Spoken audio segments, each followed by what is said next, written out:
दिल्ली की रानी। एक थी रानी। क्योंकि राजा की मौत एक हादसे में हो गई थी, रानी को ही राज्य संभालना पड़ रहा था। रानी का नाम था रानी रश्मिवती। रानी ईमानदार थी और प्रजा की सेवा में लगी रहती थी।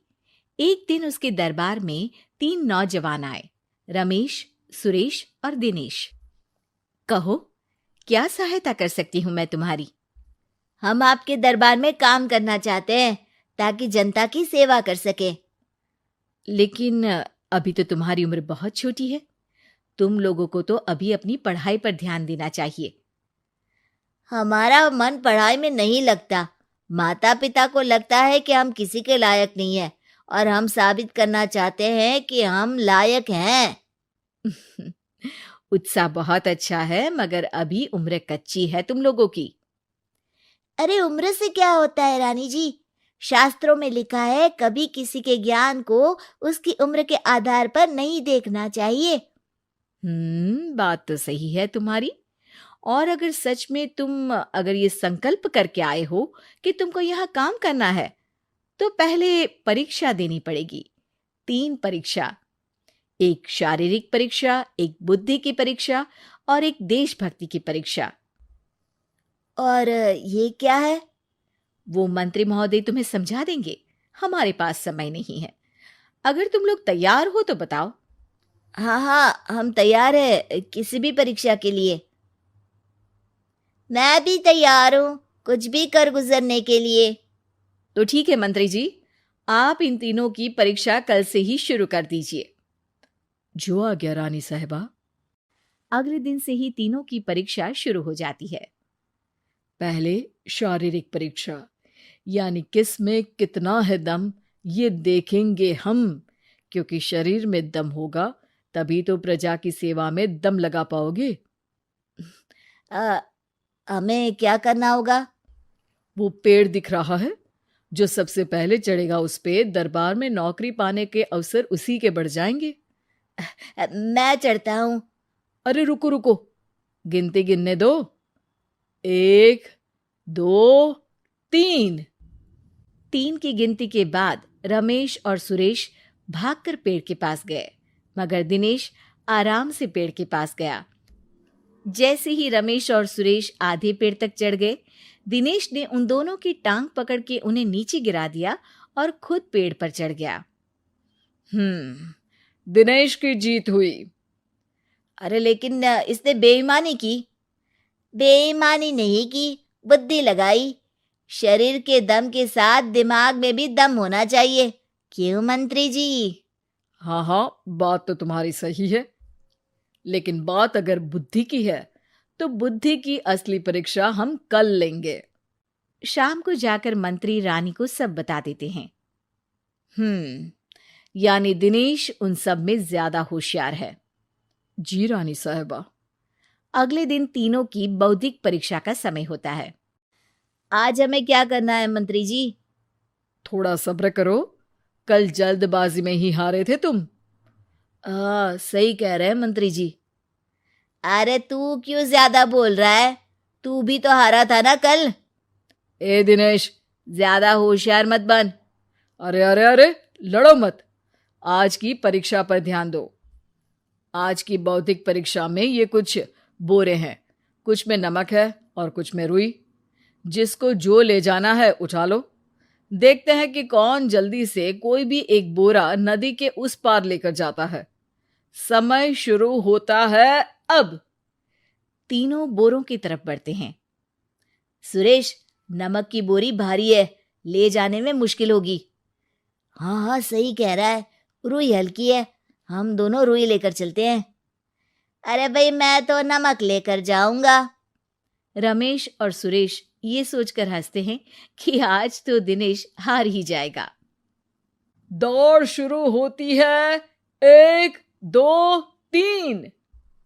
तीनों नदी की तरफ भागते हैं। रुई में वजन कम होने के कारण रमेश और सुरेश आगे निकल जाते हैं और दिनेश थोड़ा पीछे। पर जैसे ही वो सब नदी में जाते हैं, दिनेश की बोरी का नमक गलने लगता है और वजन कम हो जाता है, जबकि रमेश और सुरेश की रुई में पानी भर जाता है और बोरी का वजन बढ़ जाता है। अरे ये इतनी भारी क्यों हो गई रमेश? अरे मुझे क्या पता, शायद जादुई बोरी है। अरे लगता है कि हम बेवकूफ बन गए। बने नहीं हो, तुम हो ही बेवकूफ। इतना तो पता होना चाहिए कि पानी में नमक गल जाएगा। दिनेश का पूरा नमक गल जाता है और बोरी खाली हो जाती है। वो जल्दी से रेस पूरी कर लेता है। इस परीक्षा के विजेता भी दिनेश ही हैं। उसने दिमाग लगाकर दिखा दिया कि वो बौद्धिक परीक्षा में भी रमेश और सुरेश से आगे है। अब कल तुम्हारी देशभक्ति की परीक्षा होगी, जो स्वयं रानी माँ लेंगी। रात को फिर मंत्री रानी के पास जाकर बता देते हैं कि आज की परीक्षा में कैसे दिनेश ने अक्लमंदी दिखाई और बौद्धिक परीक्षा में भी उसी की जीत हुई। अरे वाह, दिनेश तो हमारे बहुत काम आ सकता है। हम उत्साहित हैं कल की परीक्षा के लिए। वो तो ठीक है रानी साहिबा, लेकिन हमने सुना है कि पड़ोसी राज्य का राजा आकाशदीप हमारे राज्य की सीमा में घुसपैठ कर रहा है। ये तो चिंता की बात है। हमें जल्द ही कुछ करना चाहिए। अगले दिन रमेश, सुरेश और दिनेश अपनी आखिरी देशभक्ति की परीक्षा के लिए दरबार में आते हैं। प्रणाम रानी साहिबा। नमस्कार रानी जी। प्रणाम रानी माँ। हमने तुम्हारी परीक्षा पर गौर किया। दिनेश आगे हैं। हम तुम तीनों में से किसी दो को ही दरबार में काम दे सकते हैं। किसी एक को आज जाना होगा। तो देशभक्ति की परीक्षा के लिए तैयार हो? पूरी तरह से। मैं तीनों से एक ही सवाल करूंगी। जिसका जवाब सबसे सही लगेगा उसे तो नौकरी मिल ही जाएगी। फिर दूसरे सबसे सही जवाब देने वाले को भी काम मिलेगा। आप लोगों का समय शुरू होता है अब। ज्यादा सोचने का समय नहीं होगा। जो मन में पहली बात आए उसका जवाब दे। तो सवाल यह है कि तुम इस मिट्टी के लिए क्या कर सकते हो? मैं इस मिट्टी को साफ रखूंगा। यहाँ के लोगों के भोजन की कमी को मैं पूरी करूंगा। मैं यहाँ के लोगों को गले लगा लगा के उनको खुशी दूंगा रानी माँ, और गरीबों के लिए घर बनवाऊंगा। मैं इस मिट्टी के लिए किसी की जान भी ले सकता हूँ रानी माँ। मंत्री, दिनेश को एक तलवार दो। जी रानी जी। दिनेश, पड़ोसी राज आकाशदीप की जान तुम्हारे हाथ में है। जाओ, अपना काम पूरा करो। आज रात को तुम उस पर हमला करोगे जब वो सो रहा होगा। दिनेश वहां से चला जाता है। रानी माँ, ये आपने क्या किया? अभी किया नहीं है मंत्री जी।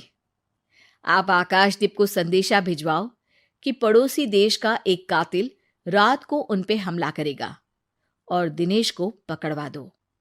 अरे, ये आप क्या कह रही हैं? और क्यों कर रही हैं आप ऐसा? राजा को लगेगा कि हमने उसकी मदद की, उसकी जान बचाकर। वो हमारे राज्य का पीछा छोड़ देगा और हमारा एहसानमंद हो जाएगा। और दिनेश का क्या होगा? इस राज्य को दिनेश जैसे शातिर और लड़ाकू लोगों से ज्यादा जरूरत है। ऐसे लोगों की जो लोगों को खाना खिलाने की और खुश करने की बात करे। और ये गुण सुरेश और रमेश में है। इन्हें नौकरी दे दो। दिनेश बहुत चतुराई से नौकरी हड़पना चाहता था, जिसके लिए उसने रमेश और सुरेश जैसे दोस्तों का भी नुकसान किया।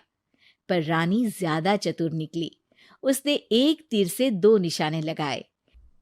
दिनेश जैसे खूंखार युवक को राज्य से बाहर करवा दिया और पड़ोसी राजा आकाशदीप को अपना एहसानमंद कर लिया। पूरा दरबार रानी की जय जयकार कर रहा था।